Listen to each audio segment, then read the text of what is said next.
Hello. Hello. नमस्कार रावसाहेब. नमस्ते नमस्ते. Phone केलता सचिन साहेब, मी भैया बोलतो, भैया देशमुख. फोन केलता तुम्हाला हो, हो. कामात हो, हो. असताना म्हणलं. हो, बोला ना. सचिन साहेब, ठीक आहे ते चाचा इथे सारखे एक 50-60 हेल्पाट झाले असतील त्यांचे 3 महिन्यात तुमच्याकडे.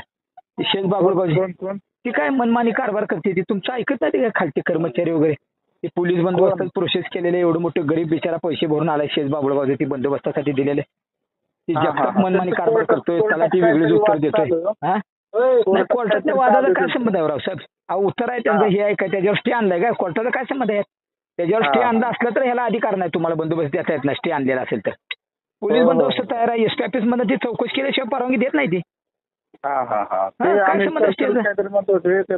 नाही काय नाही, ती बामटा बाजार चालू आहे तुम्हाला सांगतो. नाहीतर मला मग परवा दिवशीपासून इथं दारात मला 50 कार्यकर्ते घेऊन बसावं लागलं उपोषणाला. मी स्वतः बसणार आहे. मग काय त्याचा उपयोग आहे मला सांगा?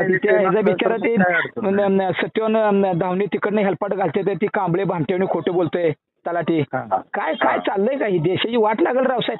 हा, तुम्ही जरा मनावर घेऊन काम करा ना. सगळे पेंडिंग प्रश्न आहेत तुमचे, कुरुलचे प्रश्न मी पेंडिंग आहेत. मुळीक साहेब तुमच्या टेबलला आलेल्या फायली मी 5 कामं सांगितले, त्याचा एकाचा पत्ता नाही. अहो, 50-50 हेल्पाट करते ही लोक. काय उपयोग आहे रावसाहेब मला सांगा? तुम्ही मोब गरीब आहे, प्रामाणिक आहे, आम्हाला अभिमान आहे त्याचा. हा, पण उपयोग काय हो? काम झालं पाहिजे ना लोकांचं.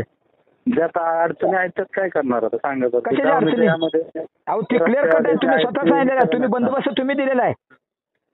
मग तुम्ही बंदोबस्त माहिती न घेता, अहवाल न घेता बंदोबस्त देता काय? असं कसा प्रकार होईल? त्या प्रधानमंत्री सडकवाल्यांना विचारलं का तुम्ही? ते झालं, त्याचा विषय नाही. कांबळेचं ते सत्यवांचं काम वेगळं आहे. बोला तुम्ही. काय विषय सांगा.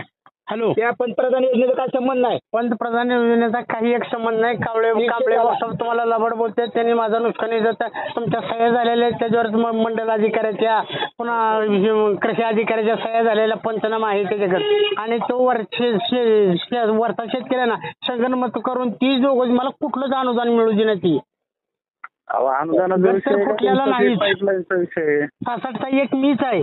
आणि ती वर्ण लेकराला फक्त एक जावते, ती तांदळा चौकडे आहे सगळी.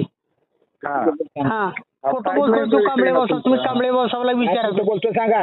आणि ती म्हणतो गट फुटला बी म्हणतोय, घरीच फुटला बी नाही म्हणतो, माझी इकडेच गेलो, मी तिकडेच गेलो.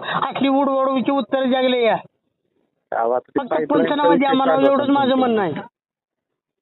पाईपलाईनचं तुमचं चालू होतं ना, ते रस्त्याची. नाही, पाईपलाईनचा काय विषय नाही रावसाहेब, लक्षात घ्या. ही दुसरा विषय आहे, त्यांचे नुकसान भरपाईचा आहे. ते तुम्ही सगळं केलेलं आहे. पण हाताला ती काल माझ्या समोर इथं अक्षरशः त्याला गाडीवर बसून घेऊन गेलाय सत्यवन धावणीला. आणि तिथे गेल्यावर पुन्हा ते मी तहसील कार्यालयात दिलं म्हणतो. आता तहसील कार्यालयात ह्यांनी चौकशी केली तर काय सुद्धा नाही इथं आलेलं. ठीक आहे, त्याला सकाळी बोलवतो. ती काय करा, शेष बाबुळगाव जे आहे मुळीक साहेब करून घ्या. त्याच्यावर स्टे वगैरे काय भानगड नाही, काय नाही. उतारा क्लिअर कट आहे. आमचा बाजार चालू आहे, देऊन टाका. त्या तुम्ही सर्कलला बोला आणि त्याला बोला, त्यांना देऊन टाका बंदोबस्त. पोलीस तयार आहेत. रावसाहेब माझं बोलणं झालेलं आहे.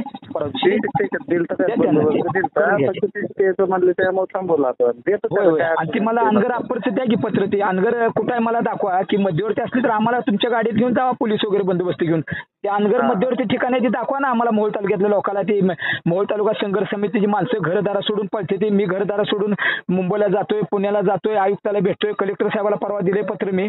मला पत्र द्या ना तसं तुम्ही.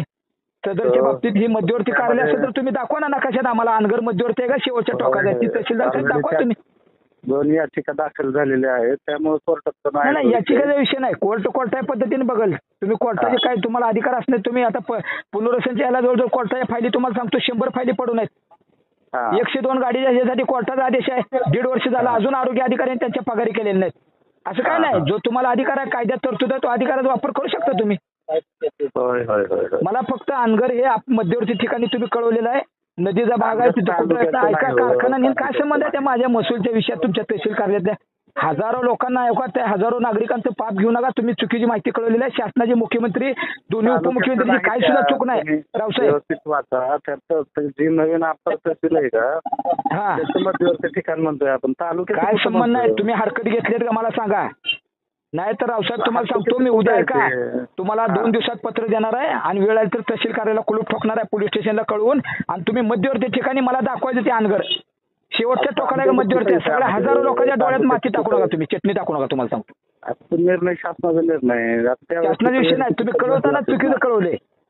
तुम्ही कळवताना चुकीची माहिती शासनाला कळवलेली आहे. तुम्ही शासनाची फसवणूक केलेली आहे. माझा आरोप आहे तुमच्यावर, स्पष्ट सांगतो. ठीक आहे बघा, प्रेमानं रावसाहेब काय चालले ह्या भाग वेगळे. तुमचा वाढदिवस असू द्या, आम्ही फेटा घालू, हार घालू तुम्हाला अभिमानाने, एक प्रामाणिक अधिकारी आहे म्हणून. पण तुम्ही जर एखाद्या लोकनेते आमदारच्या आरी पडून जर सगळ्या हजारो लोकांची वाट लावून त्याला कायमचं काम लावत असताल, काय संबंध आहे अनगर तिकडे? 34-35च्या पुढे तुम्हाला सांगतो दुय्यम निबंधकाच्या नोंदी गेल्या नाहीत, त्याच्या खरेदी झाल्या नाहीत अजून. आता सध्या सुद्धा काढा विषय, 8 महिने झाले दुय्यम निबंधक कारले अनगरमध्ये उभा करून. अभ्यास करा. मला तुम्हाला माझे ऐका, निवेदनाच्या अनुषंगानं पत्र द्या. आत्मदानात काय बरेच जण लोक म्हणजे मारायला नाही, त्यांच्या वेळ आली तर तहसीलदारच्या अंगावर जाऊन म्हणजे वेळ तर बघू. लोकशाहीच्या मार्गाने डॉक्टर बाबासाहेब आंबेडकरांनी दिलेली लोकशाही आहे. तुम्ही ती चुकीची माहिती दिलेली कळवली ते आम्हाला पत्र द्या. आणि अनगर मध्यवर्ती कुठे ती तालुक्यात दाखवा आम्हाला. अहो ते अप्पर तहसीलचं आहे मध्यवर्ती. अनगर अप्पर तहसील कारले, अनगर हे अप्पर तहसील कारले सुविधा आहे ही मला फक्त दाखवून द्या तुम्ही. चला उद्या जायचं गाडीत, मी बोलतो सगळ्या लोकांना, बोलवतो प्रतिष्ठित लोकांना. आणि तुम्ही हरकती घेतलेल्या दाखवा मला. कुठं आहे हरकती?